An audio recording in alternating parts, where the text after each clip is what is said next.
Halo guys, selamat datang di channel Case Game. Jangan lupa untuk like, subscribe dan aktifkan lonceng notifikasinya agar kamu gak ketinggalan video-video terbaru dari kanal ini. Tanpa berbasa-basi lagi, mari kita mulai videonya. 16 tahun setelah terjadinya di ending film sebelumnya, Lucius kini sudah tumbuh dewasa di kerajaan Numidia dan memiliki nama samaran Hanno. Ia juga memiliki seorang istri bernama Erisat. Tiba-tiba trompet berbunyi yang menandakan bahwa ada musuh yang datang. Keduanya pun segera mengenakan pakaian perang dan bergabung dengan rekan-rekan prajurit mereka di benteng Numidia yang dipimpin oleh Kaisar Jugurtha. Dan ketika kapal-kapal Romawi itu mulai mendekat, terjadilah pertempuran yang sangat epik.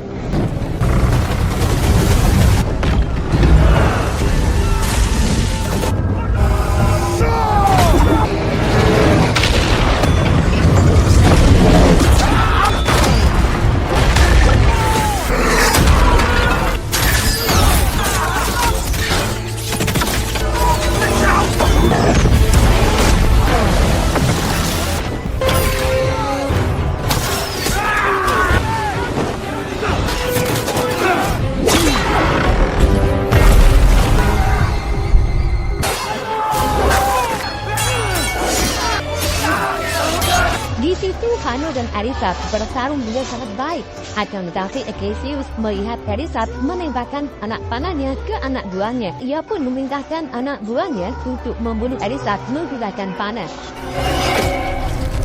Melihat istrinya terbunuh, Hanno pun lengah, sehingga dapat dilumpuhkan hingga terjatuh ke laut aja. Di dalam jatuhnya, Hanno melihat istrinya dijemput kurir paket, dibawa ke alam baka. Dan perang telah dimenangkan oleh pihak Romawi. Prajurit dan warga Numidia yang masih selamat kemudian ditangkap. Sedang Acacius melakukan penghormatan kepada prajurit yang gugur dengan cara membakar semua mayatnya. Hanno dan para prajurit yang masih selamat kemudian diberi kode barcode untuk dikirim ke Roma sebagai budak harian marginal. Di dalam perjalanan menuju ke Roma menggunakan kapal, Hanno mendapati kalau tangan Jugurtha terluka parah. Selain itu, Jugurtha juga sudah pasrah karena ia tahu bahwa saat mereka tiba di Roma, mereka tidak akan dijadikan budak, melainkan sebagai petarung gladiator. Meet me in the next world.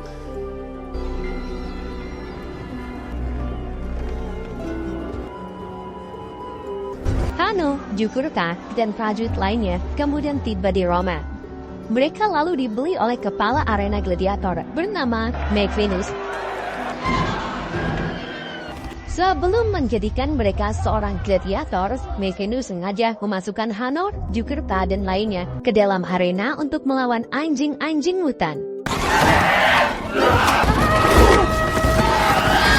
Dalam pertarungan itu, Jugurtha memilih mati di arena dan biarkan seekor babon mencabik lehernya.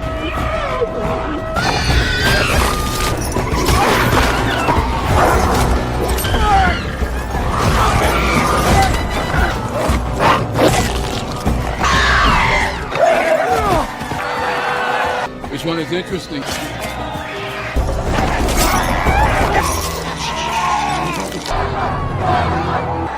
I'll buy it.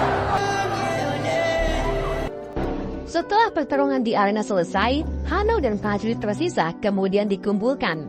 Di situ Maecenas masih penasaran dengan Hanno, sehingga ia mengujinya dengan meminta Hanno melawan pelatih gladiator bernama Vigo pakai tangan kosong. Ia mampu mengalahkan Vigo dengan sangat mudah. Hose him down. Setelah melihat kehebatan Hanno, Maecenas mengundang Hanno ke kantornya. Di sana Maecenas melihat kalau kemampuan Hanno berasal dari amarahnya. Lantas Maecenas pun bertanya siapa yang membuat Hanno sampai semarah ini. Hanno pun menjawab kalau dirinya ingin membunuh Jenderal Acacius yang telah menyebabkan istrinya terbunuh. Mengetahui hal itu, Maecenas pun membuat tawaran di mana Hanno harus melayani Maecenas sebagai petarung gladiatornya. Dengan imbalan dia akan membawa Acacius ke hadapannya. Di sisi lain, Acacius dan istrinya, Lucilla, terlihat sedang mengobrol. Keduanya berencana membuat kudeta di mana Acacius akan mengirimkan pasukannya untuk melakukan pemberontakan terhadap kaisar saat waktunya sudah tiba. All of him. Di hari berikutnya, Maecenas membawa Hanno ke kota dengan niatan memperkenalkan Hanno kepada kaisar yang sedang mengunjungi pesta di rumah senator Triax. Di dalam pesta itu, Maecenas dan Triax mempertarungkan Hanno dan jagoan gladiator bertahan bernama Ficek. Namun sebelum dimulai, Kaisar Caracalla dengan sengaja meminta kedua gladiator untuk bertarung sampai mati menggunakan pedang.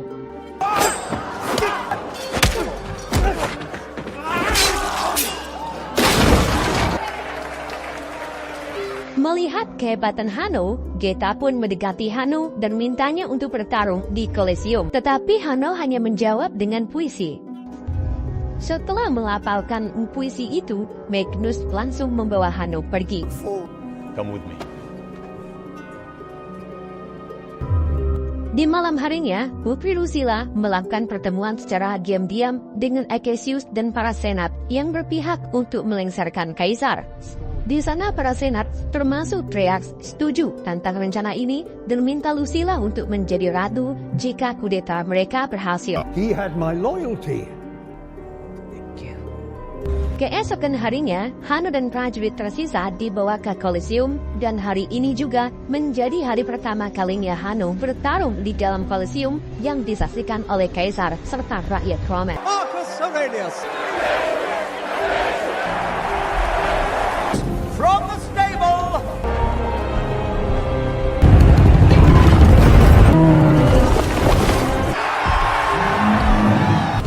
Ketika pertandingan dimulai, Hanno meminta yang lain untuk terus menghindar.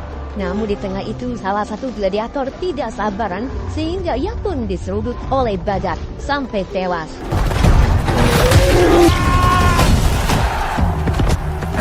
Setelah itu, Hanno tiba-tiba mengambil tanah di arena dengan tangannya seperti yang dilakukan oleh mendiang Jenderal Maximus. Hal ini menyebabkan Lucilla memperhatikan dan langsung mengenali Hanno. Ketika badak itu hendak menyeruduk Hanno, Hanno melemparkan tanah ke udara sehingga si badak hendak arah dan menabrak tembok.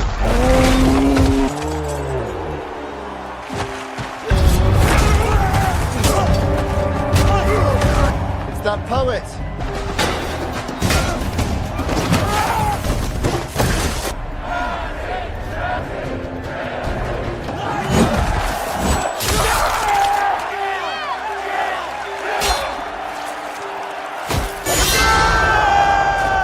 Di saat itu juga, Caracalla dan Geta menyebutkan puisi yang dirapalkan oleh Hanno. Lucilla yang mendengar puisi itu pun langsung shock. Ia kemudian segera pergi ke kamar Lucius waktu masih kecil dan melihat puisi itu tertulis di dinding-dinding kamar Lucius. Sehingga Lucilla pun menyadari bahwa Hanno adalah Lucius, putranya yang telah lama menghilang.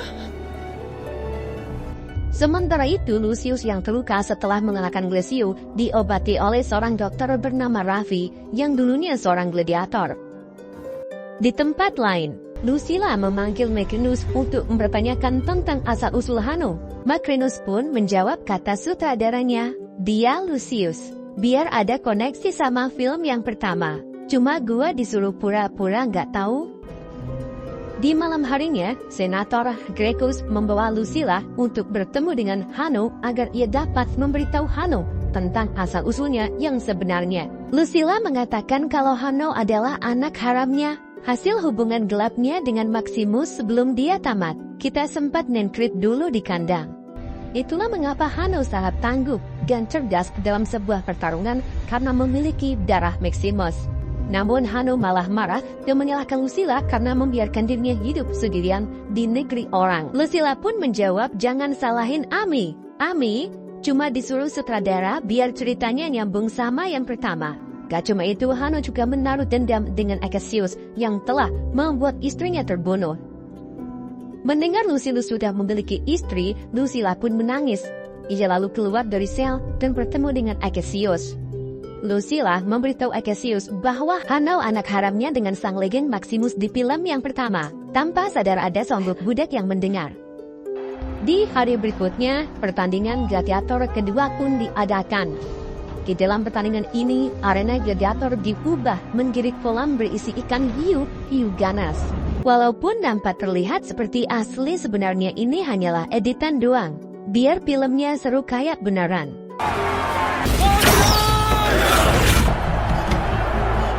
Ketika pertarungan dimulai, Lucius memimpin para gladiator agar fokus menghancurkan gayung musuh.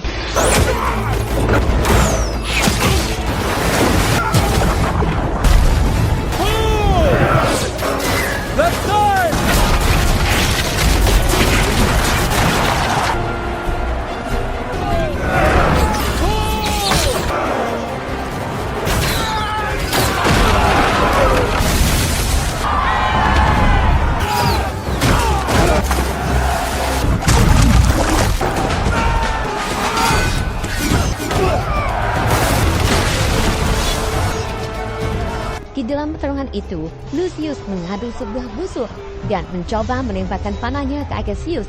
Akan tetapi, panahnya malah meleset di antara Geta dan Caracalla yang mereka anggap sebagai serangan terhadap Kaisar. Singkat cerita, setelah pertandingan dimenangkan oleh Lucius, Macrinus pergi ke rumah Thrax untuk menagih hutang. Karena belum gajian, ia menebusnya dengan informasi intelijen, di mana Thrax mengungkapkan bahwa Cassius memiliki rencana untuk menggulingkan Kaisar. Di malam harinya, saat Cassius hendak menemui Lucilla dalam perencanaan kudeta, tiba-tiba semua prajurit Cassius dibunuh oleh prajurit Kaisar di tengah jalan. Cassius dan Lucilla lalu dibawa ke hadapan Kaisar, di mana Kaisar sudah mengetahui rencana mereka yang hendak melakukan pemberontakan. Dan terungkaplah bahwa yang bocorkan rencana Cassius adalah Macrinus. Mengingat Macrinus memiliki janji kepada Lucius untuk membawakan Cassius ke hadapannya, Macrinus pun menyarankan Kaisar agar menghukum Cassius dengan cara memasukkan Cassius ke dalam gladiator melawan Lucius. Sementara itu, Lucius terlihat sedang mengobrol dengan Raffi yang menunjukkan sebuah ukiran nama para gladiator yang telah gugur. Raffi lalu membawa Lucius ke ruang bawah tanah, di mana di ruangan itu terdapat baju sirah milik Maximus. Di hari berikutnya, hukuman untuk Cassius pun dilakukan. Dalam hukuman itu, Cassius dipaksa turun ke arena untuk melawan 4 prajurit.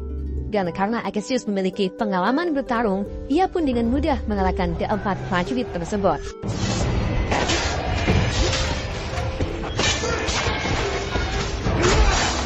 Setelah mengalahkan ke-4 prajurit, Cassius kemudian dipaksa untuk melawan Lucius. Lucius yang diselimuti amarah lalu mulai menyerang Cassius. Dikarenakan Lucius putra dari Maximus yang juga merupakan teman dekat Cassius, Cassius pun memilih untuk menyerah. Melihat hal itu, Geta pun membuat keputusan agar Lucius mau mengeksekusi Cassius.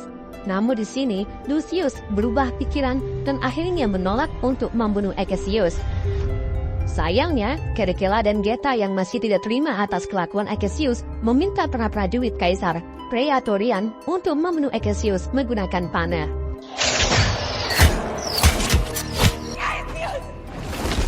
Setelah terbunuhnya Cassius, Lucius kemudian mengutuk tindakan mereka. Ia juga memberitahu para rakyat bahwa jika Roma memperlakukan para pahlawan seperti ini, maka mereka semua seharusnya diperlakukan lebih buruk lagi. Mendengar kata-kata dari Lucius, para warga pun mulai marah kepada Kaisar.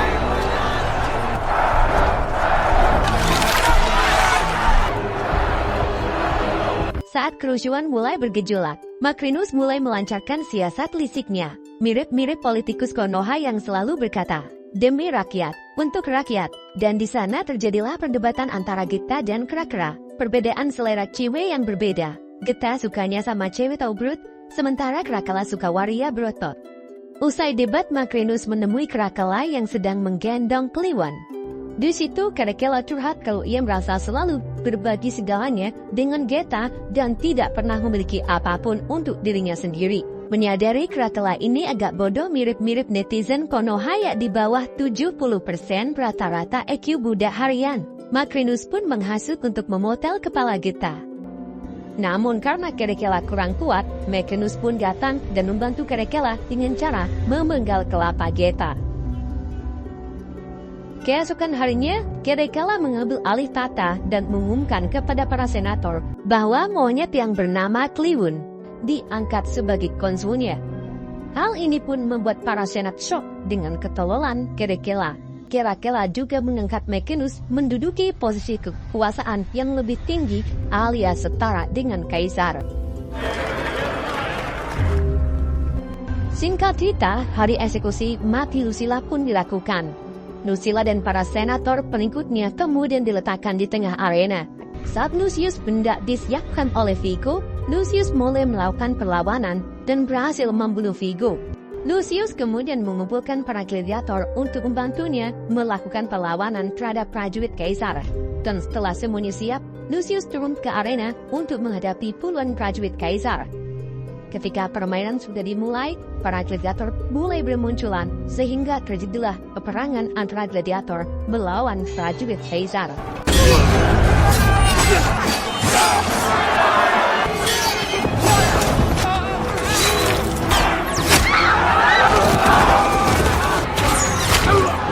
Melihat keadaan semakin kacau, Magnus pun membunuh Kerekela dengan paku. Setelah itu, dia menembakkan panah plastiknya ke arah Lucilla, yang membuat Lucilla terbunuh.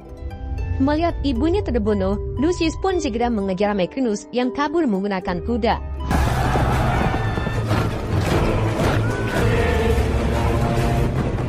Keduanya lalu berhenti di tengah-tengah antara pasukan Ostia dan Kekaisaran. Di situ, Lucius mulai menyerang Magnus yang menyebabkan keduanya terjatuh. Ketika Lucius terpojok oleh serangan Magnus, Lucius teringat cicilan kredit mobil bekasnya yang sudah telat 3 hari. Sehingga dia menyerang balik, kemudian dia merebut pedang plastik berbunyi besi milik Macrinus dan langsung memotong ceker hitamnya, dilanjut dengan membabetnya hingga tewas. Setelah membunuh Macrinus, Lucius kemudian bernego kepada kedua pasukan untuk tidak berperang karena film mau udahan.